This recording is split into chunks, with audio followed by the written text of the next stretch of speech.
Tables like this aren't for people like you. The words slid off Amelia Rothschild's tongue like a silk ribbon dipped in poison. It was loud enough to travel past the candlelight centerpieces, loud enough for the waitstaff refilling champagne flutes to pause mid-pour. Before we continue, where are you watching from? Drop your city or country in the comments below. And if you believe in dignity and justice, hit like and subscribe. These stories spark change, and we're glad you're here. Now, back to Maya. She didn't flinch. Maya Jordan sat exactly where she'd been placed at the center of table 1, directly under the opulent crystal chandelier. The burnt orange dress she wore glowed under the warm light, the smooth satin catching gold highlights each time she shifted. A matching fabric belt hugged her waist, sharp lines against the soft drape of the skirt. Her hair, parted cleanly down the middle, was pulled into a low, immaculate knot. The gold chain around her neck caught the light with each turn of her head, but she wasn't moving much. Only her eyes shifted steady, deliberate, assessing the heiress across the table as if filing away each syllable for later. A server froze beside them, eyes flicking between the two women. The tension in the air was no longer background, it was the music now. Amelia, 29, all diamonds and inherited confidence, leaned back in her chair, studying Maya as if she were a seating mistake. Her manicured fingers tapped the stem of her champagne flute. "Could you guide her to the general donors section?" she told a passing floor manager without looking away from Maya. The floor manager hesitated. "She's not with us," Amelia cut in, her smile sugar-sweet but her tone surgical. Maya's hand moved not toward her glass, but to the black clutch at her side. She didn't open it, didn't speak. Her stillness was the loudest thing in the room. Across the table, an older senator shifted uncomfortably. A young photographer, Leo, adjusted his lens, catching the frozen tableau in crisp, silent frames. Amelia's voice came again, this time higher, carrying. "It's awkward when uninvited guests show up at VIP tables." She glanced at her friend beside her, both laughing softly, the sound like crystal cracking. Maya set her clutch down, folded her hands on the linen, and looked at Amelia as though they were the only two people in the ballroom. Her gaze was level, patient, and just sharp enough to make Amelia's laughter stall for a half-second. Somewhere at the far end of the hall, the MC's voice echoed faintly through the sound system, announcing the next performance. But here, at table 1, the real show had just begun, because Maya Jordan was not an uninvited guest. She was the largest single benefactor in the foundation's history, a $3 billion endowment her firm managed, unbeknownst to most in the room. That quiet fact had kept this very gala and the careers of everyone on its stage alive for years. And if Amelia thought she could humiliate her into leaving, she was about to learn what it meant when power sat quietly, watching. Tonight, Maya would let them write their own ending. She'd simply decide when to close the book. The next course was served, silver domes lifted with synchronized grace. But at table 1, no one touched their plates. Amelia's gaze flicked to Maya's clutch again, as if the small black rectangle might explain why this woman was sitting here. She leaned slightly toward her friend, voice pitched just enough to carry. "It's always awkward when security has to escort someone mid-event." The friend's eyes darted between them, then to the floor manager, who still lingered nearby like he was waiting for permission to act. The photographer, Leo, shifted position. His camera strap slid against the burnt orange satin as he passed behind Maya, close enough to catch the faint scent of her perfume, something warm, subtle, impossible to place. Maya didn't turn. Across the table, Senator Whitmore cleared his throat. "Perhaps this isn't the time or place." But Amelia cut him off. "It's exactly the time and place. Donor seating is for confirmed names." Her manicured hand reached forward. Without asking, she picked up the small ivory place card with Maya Jordan printed in gold script. She held it between two fingers, then let it drop onto the linen as if it were counterfeit. "She's not even on the list," Amelia announced, directing the words toward the floor manager. The man hesitated. "Ma'am, I'd need to confirm." "Confirm what?" Amelia's tone sharpened. "She's sitting where she doesn't belong." A soft murmur rose from 2 tables over. Guests had begun to notice. A woman in a sequined navy gown leaned to her date, whispering, "Who is she talking about?" Leo lifted his camera again. The lens found Maya's face still composed, a study in patience under fire. Then the floor manager stepped forward. "Miss, could I ask you to join me by the side entrance?" We'll get this sorted quietly. All eyes at table 1 turned to Maya. She smoothed the fabric at her waist with one hand, the burnt orange catching another arc of chandelier light. Slowly, she reached for her clutch, opened it just enough to slide her phone into her palm. 2 words left her lips, low enough that only the floor manager and Leo could hear. "Stand by." She set the clutch back down and looked at Amelia. "You seem certain about many things tonight." Amelia tilted her head, the smile returning. "I'm certain about what belongs here." "Oh," Maya's eyes held hers. "And I'm certain about what sustains here." The words were quiet, but something in the way she said them made Amelia blink, as if a shadow of doubt had passed across her certainty. At the far end of the ballroom, the MC's voice returned, asking guests to prepare for the live auction. But at this table, the bids had already begun, not in money, but in control. The live auctioneer's voice rolled over the ballroom like a warm tide, but at table 1, the air was razor thin. Amelia reached for her champagne, took a slow sip, then set the flute down with an audible click. "You know," she said, eyes locked on Maya, "people sometimes slip in with forged invitations. We've had incidents." The words were bait. Maya didn't take them. Instead, she adjusted her seating just enough for the satin skirt of her burnt orange dress to ripple under the light, a subtle wave of color against the white linen. Her posture stayed straight, her gaze steady. From the far side, Amelia's friend leaned in. "Should we just call security?" she whispered, loud enough for half the table to hear. "Already in motion," Amelia replied, lifting her phone. She tapped the screen, then nodded toward the floor manager. He hesitated, glancing at Senator Whitmore, who now looked like he wanted no part of what was unfolding. "Ma'am, I really think we should—" "Handle it," Amelia cut in, tone sharp enough to slice. Leo, the photographer, adjusted his camera again, angling past the floral centerpiece to capture the exchange. A low hum of curiosity spread to the nearest tables. Amelia reached forward suddenly, fingers brushing the black clutch beside Maya's plate. "What's in here?" she asked, faux, playful but with an edge. Maya placed her hand over the clutch, firm. "Not yours." Amelia's smile thinned. "Everything at this table belongs to the foundation." "No," Maya said evenly. "Everything at this table belongs to respect, and I don't see any of it in your hands." The smile broke. For the first time that evening, Amelia's composure cracked. She reached down, plucked Maya's ivory place card off the linen, and tossed it toward a passing server. "She's not even on the guest list," Amelia declared, louder this time, projecting toward the auctioneer's podium. The server froze mid-step, the card dangling awkwardly between his fingers. A man at the next table frowned. "Is this necessary?" he asked. Amelia turned her attention on him. "Yes. It's disruptive to have people here who don't belong." Leo's camera shutter snapped 3 quick times, the sound oddly loud under the low music. Maya rested her hands lightly in her lap, the gold chain at her neck catching a pinpoint of chandelier light. She inhaled slowly, then looked to the floor manager. "If you're going to move me, I suggest you confirm with the board first." Amelia let out a short laugh. "The board? They'll thank me." Unseen to most, Maya's thumb pressed a single command on her phone under the table. The screen lit briefly, then went dark. It was the smallest move in the room and the one that would soon flip it upside down. The server still stood frozen with Maya's place card in hand, caught between orders and uncertainty.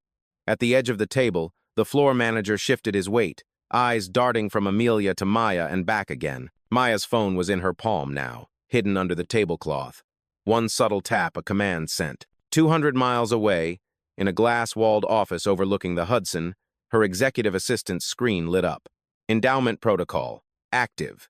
Maya set the phone back into her clutch, folding the flap closed with slow precision. Then she raised her eyes to Amelia. "You seem very committed to removing me," she said, voice level, "but not nearly as committed to understanding why I'm here." Amelia tilted her chin. "I know why you're here. To be seen. To get close to power." Maya's lips curved not into a smile, but into something sharper. "Close to power?" She paused just long enough for the words to settle. "I am power." The table fell silent. Even the auctioneer's voice seemed distant now, like it belonged to another world. Across the table, Senator Whitmore's fork rested mid-air. Leo's camera lens didn't blink. Amelia waved a hand toward the floor manager. "Please, escort her." But he didn't move. His phone had just buzzed in his pocket. He glanced at the screen, reading something he didn't understand. Board alert. Immediate review. Maya leaned back slightly, the burnt orange satin catching a streak of gold from the chandelier. "You should check your messages," she told him, her tone as calm as if she were suggesting a wine pairing. He hesitated, then stepped away, phone in hand. "What's this?" Amelia demanded. "Consequence," Maya said. The word landed heavier than any insult had. At the far end of the ballroom, a woman in a black pantsuit slipped in through a side door, one of Maya's attorneys. She didn't approach the table yet. She didn't have to. Leo caught it all. The attorney's entrance, the floor manager's frown deepening, Amelia's confused glance over her shoulder. "Miss Rothschild," Maya said softly, "you've been measuring my worth by the wrong metrics all night. Dress, seat, guest list, the things that matter least." "And what matters most?" Amelia asked, trying for bravado but missing the mark. "Control of the resources you depend on," Maya answered. It wasn't loud, but it was enough. A ripple moved through the table, subtle but undeniable, the sense that something had shifted, that perhaps Amelia had just picked a fight with the wrong woman. Maya reached for her water glass, unhurried, as though she had all night. In truth, she didn't need more than a few minutes. By the time the auctioneer's hammer fell on the next lot, the real bidding war, the one for control of this room, would be over. The auctioneer's voice rose above the clink of silverware. "Ladies and gentlemen, prepare yourselves, this next lot is the centerpiece of the evening." Spotlights swept across the room, brushing past table one. Amelia straightened, preparing to bid. Maya stood. The movement was unhurried, deliberate. The burnt orange satin shifted with her, catching the light in molten waves. 100 eyes followed her as she stepped away from the table. The low knot of her hair was immaculate, a gold glint from her necklace marking each stride toward the stage. "Excuse me," the floor manager murmured as she passed, but Maya didn't break pace. The auctioneer glanced up mid-sentence, surprised. "Ma'am, the stage is—" Maya took the microphone. Not snatched. Took. "Before you announce that number," she began, her voice filling the ballroom without needing to be loud, "you should subtract $3 billion from it." The murmur was instant, a ripple of confusion that spread to the furthest tables. "My firm," she continued, "is withdrawing our endowment, effective immediately." A pause. Gasps. At table one, Amelia's lips parted but no sound came. Maya turned, scanning the audience. "For years, we've quietly funded this foundation, underwriting the very galas where some feel comfortable questioning who belongs here." She let the words hang, her gaze returning to Amelia. "We don't measure worth by seat assignments or last names. We measure it by integrity." The auctioneer shifted awkwardly. The MC took a step forward, then stopped. The attorney in the black pantsuit moved closer to the stage, a thick folder in hand. "This," Maya said, nodding toward the attorney, "is formal notice to the board. The funds are frozen, the contracts terminated." Gasps deepened into whispers. Phones lit up across the room, screens glowing like tiny spotlights in the dim hall. Amelia stood now, color draining from her face. "You can't just—" "I can," Maya said, her tone like the closing of a vault door. "And I have." Leo's camera clicked in rapid succession, freezing the moment in crisp, merciless detail. The heiress caught mid-protest, the CEO in burnt orange standing under the chandelier's blaze. "This is not about revenge," Maya said, eyes sweeping the room. "It's about respect, and tonight, this room failed that measure." She set the microphone back in its stand. "Enjoy the rest of your evening." No raised voice, no dramatic flourish, just finality, clean, unshakable, irreversible. And then Maya Jordan walked off the stage, the rustle of her satin gown cutting through the stunned silence like a closing curtain. The microphone still hummed faintly as Maya stepped off the stage, her burnt orange gown gliding over the parquet floor. Behind her, the ballroom fractured. At table one, Amelia remained standing, one manicured hand gripping the back of her chair as though it could keep her upright. "Board members, we need to meet now," she stammered to no one in particular. Her friend touched her arm, whispering frantically, but Amelia shook her off. Across the room, Senator Whitmore pulled out his phone, scrolling through emails that had begun to flood in. $3 billion? Gone? He muttered under his breath, as if saying it aloud might make the number smaller. The floor manager stood frozen near the stage steps, holding a clipboard like a useless shield. His phone buzzed again, another board alert. He read the latest update, his Adam's apple bobbing as he swallowed hard. Clusters of guests turned in their chairs, some leaning over centerpieces to catch a better look at the woman now crossing the room toward the exit. The glow from the chandeliers seemed suddenly too bright, too revealing. The MC was speaking into his earpiece, voice tight. "Do we continue? Do we—" His eyes flicked to the stage, then to the board members gathered in a huddle by the back wall. Leo moved like a shadow through it all, camera clicking. He caught Amelia's pale face in one frame, a board member covering her mouth in the next, then the attorney in a black pantsuit handing over the thick folder to a man in a tuxedo, his expression the grim mask of someone realizing a bridge has just burned. The live auctioneer tried to salvage the moment. "Lot number 7, we have a—" But his voice faltered when no paddles rose. Near the coat check, 2 donors whispered in low, urgent tones. "If she pulls out, others will follow." "They already are," the other replied, holding up a phone displaying a text thread. "Withdrawing support. Effective immediately." By the dessert table, the head of catering checked his watch, muttering to a colleague, "If the gala folds tonight, we're not getting paid." Maya reached the double doors. The sound of the room followed her, a rising, discordant mix of whispers, hurried footsteps, and the sharp click of her own heels. She didn't look back. At the far end, Amelia finally moved, pushing past the floor manager. "Get her," she hissed, but it lacked conviction. Her voice was smaller now, swallowed by the larger noise of panic. In the wings, the attorney fell into step beside Maya, murmuring updates. "Board meeting already called, media requests pouring in." "Good," Maya replied. She adjusted the strap of her clutch, the gold chain at her neck catching one last glint from the chandelier before the doors closed behind her. Inside, the shatter continued. Out here, there was only the quiet click of her heels and the knowledge that the real dismantling had only just begun. The hotel's marble lobby was quiet compared to the chaos she'd left upstairs, but it wouldn't be quiet for long. A semicircle of reporters was already forming near the revolving doors, drawn by the sudden flurry of alerts lighting up their phones. Camera lights flared as Maya Jordan stepped into view, the burnt orange gown vivid against the white stone walls. "Miss Jordan, is it true you've withdrawn $3 billion from the foundation?" a voice called out. She didn't break stride until she reached the center of the space.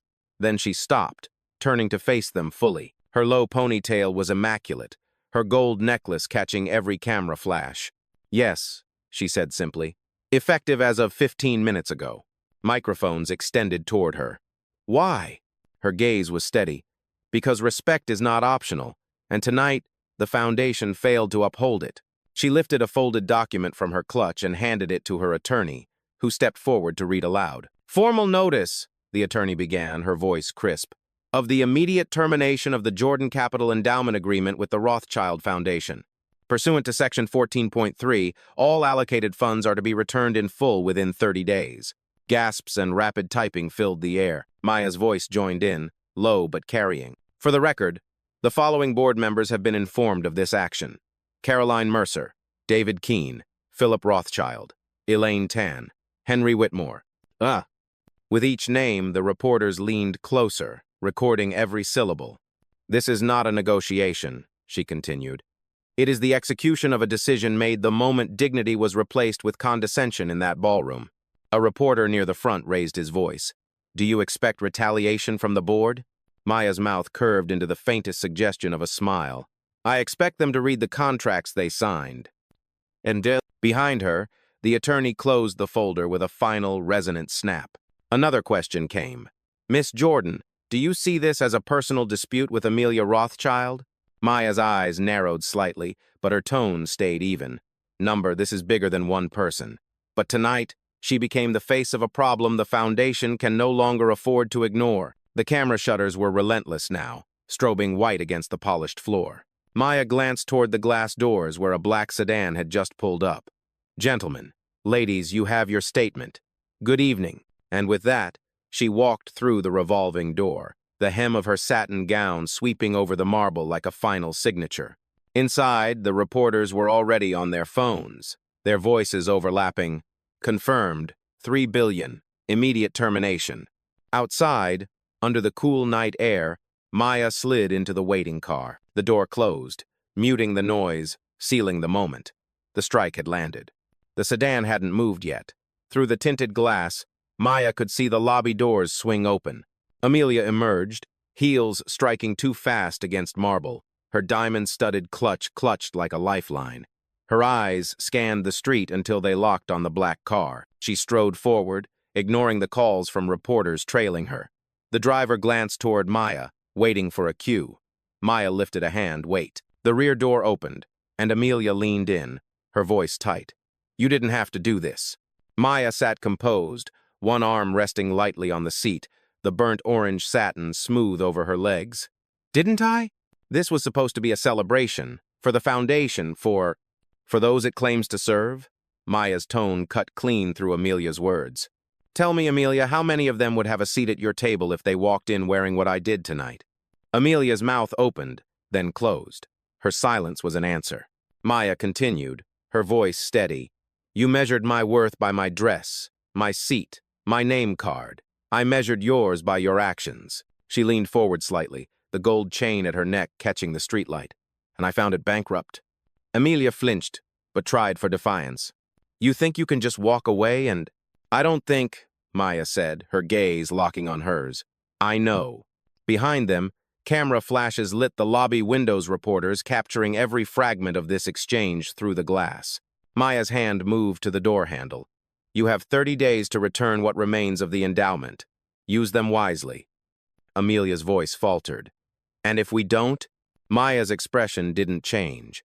Then the courtrooms will decide how much more you lose. Oh. The driver cleared his throat softly. Maya leaned back, signaling she was done. Amelia stepped away from the car, the night air sharp against her bare shoulders. She watched as the sedan pulled from the curb, taillights glowing like embers fading into the distance. Inside, Maya's phone buzzed. A text from her assistant. Media coverage trending, public support rising fast. Maya glanced once out the rear window, then forward again. The city lights slid past, their reflections dancing over the satin folds of her gown. She didn't smile. She didn't need to. The last word was hers, and the echo of it would linger far longer than this night. By morning, the city was already speaking her name. On the newsstand outside a midtown cafe, the Daily Ledger blared, CEO pulls $3 billion over Gala insult. Beneath it, a freeze frame of Maya under the chandelier, microphone in hand, eyes locked on Amelia Rothschild. Inside the cafe, the televisions were tuned to different networks, all looping the same clip of her calm declaration. Respect is not optional. At a corner table, two young women scrolled through their phones. She didn't even raise her voice, one said, shaking her head in awe. Didn't have to, the other replied. That's power. In an office, 3 states away, a nonprofit director replayed the video for her staff. This, she said, pointing at the paused frame of Maya walking off the stage, is why we set boundaries with donors. She just set the gold standard. On social media, hashtags spread like brush fire. Number Maya Jordan. Number respect is not optional. Number endowment protocol. Clips of the moment Amelia tossed the place card trended alongside side-by-side stills of Maya's unflinching stare. Leo, the photographer from the Gala, posted his shots just after sunrise. The series told the whole story without a single caption from the first tense exchange at Table 1 to Maya stepping into the black sedan. Within hours, the images had been shared millions of times. Even in the Rothschild Foundation's own offices, the mood had shifted. Staff huddled in corridors, whispering about resignation letters and donor withdrawals. A junior coordinator scrolled her phone, showing a colleague a comment thread. If they treated her like that in public, imagine what happens behind closed doors. By mid-afternoon, financial analysts were on cable news, debating the fallout. $3 billion is not just a hole in their budget, one expert said. It's a signal to every other major benefactor. The reputational cost is immeasurable. End quote. And then came the community voices, pastors, educators, small business owners seizing the moment to talk about dignity in every sphere, not just high society galas. One pastor's Sunday sermon, streamed online, quoted Maya directly. We measure worth by integrity. Through it all, Maya stayed silent. No interviews, no statements beyond the one she'd given in the lobby. Her phone buzzed with media requests, but she let them sit unanswered. In the quiet of her penthouse office that evening, she stood by the window, the city spread out in glittering lines below. On her desk lay a single newspaper, folded to the photograph of her in burnt orange under the chandelier's blaze. She traced the edge of the image with one finger, then closed the paper and set it aside. Outside, the night deepened, and the echo of her actions kept moving far beyond that ballroom, far beyond her own story. The point had been made, and it was still being heard. 2 nights later, the story had taken on a life of its own, told, retold, and reshaped by the people who had been in that ballroom when it happened. At a small bistro downtown, Leo, the photographer, sat across from a podcast host, a steaming mug of coffee between them. The mic picked up his voice clearly. "I've covered a lot of galas," he said, "but I've never seen someone hold a room like that." She didn't flinch once, not when Amelia grabbed her place card, not when the floor manager stepped forward. She just waited, like she already knew how it would end. Listeners would later say they could hear the click of his camera in his voice. Across the city, Senator Whitmore was cornered by a local reporter as he left a meeting. "Was Miss Jordan on the guest list?" the reporter asked. "Yes," Whitmore replied without hesitation. "And not just on it, she's been the backbone of the foundation for years. What happened was shameful."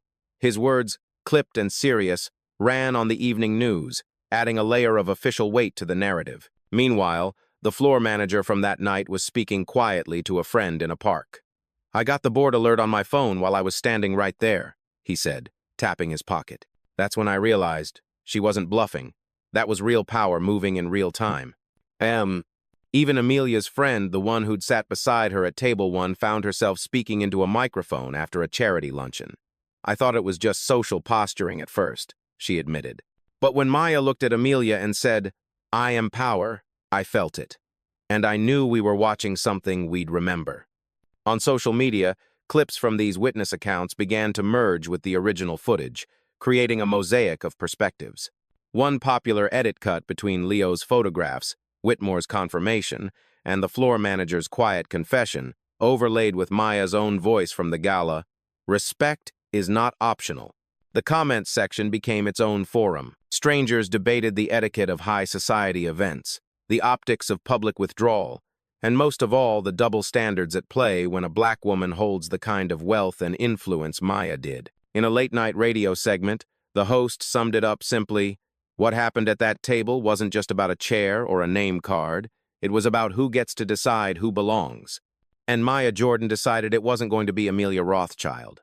Through all of it, Maya remained silent, her absence from the public conversation only amplifying the voices of those who had been there. They were carrying the story now, and in their telling, the power of the moment didn't fade. It grew. 3 days after the gala, the Rothschild Foundation's boardroom was nothing like its usual air of control. The long mahogany table was crowded with papers, open laptops, and half-empty coffee cups. Outside the glass walls, assistants moved like shadows, their faces tight. Inside, the 12 board members sat in various states of agitation. Elaine Tan, vice chair, slammed a printout onto the table. "We've lost 4 more major donors in 48 hours. Total withdrawal to date nearly $5, $2 billion in committed funds." David Keene rubbed his temples. "And the press isn't letting it go. Every interview request is a trap. They want blood." Philip Rothschild, the patriarch himself, sat rigid at the head of the table. "We need to contain this." His voice was gravel, but there was a strain in it no one had heard before. A junior member cleared his throat. "So the problem is, this isn't just a funding gap. This is reputational collapse. The narrative is that we humiliated the single biggest benefactor we've ever had." Elaine leaned forward. "And the narrative is winning." On the wall-mounted screen, headlines scrolled in real time. Maya Jordan Sparks donor exodus. Respect is not optional. CEO's words ripple through philanthropy. Board in crisis, after $3 billion withdrawal. Philip turned to Henry Whitmore, the only board member who'd spoken publicly in Maya's defense. "You gave her legitimacy in the press." Henry didn't flinch. "She didn't need me to give her legitimacy. She already had it. I told the truth." An uncomfortable silence followed. From the far end of the table, Caroline Mercer spoke for the first time. "There's talk of her starting her own foundation.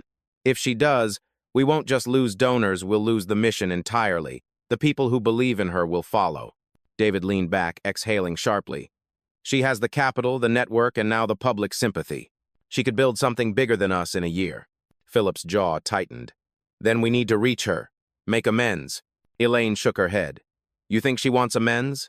She made her statement. The doors closed. Outside the glass, an assistant pressed a note to the window for Elaine. She read it, then paled.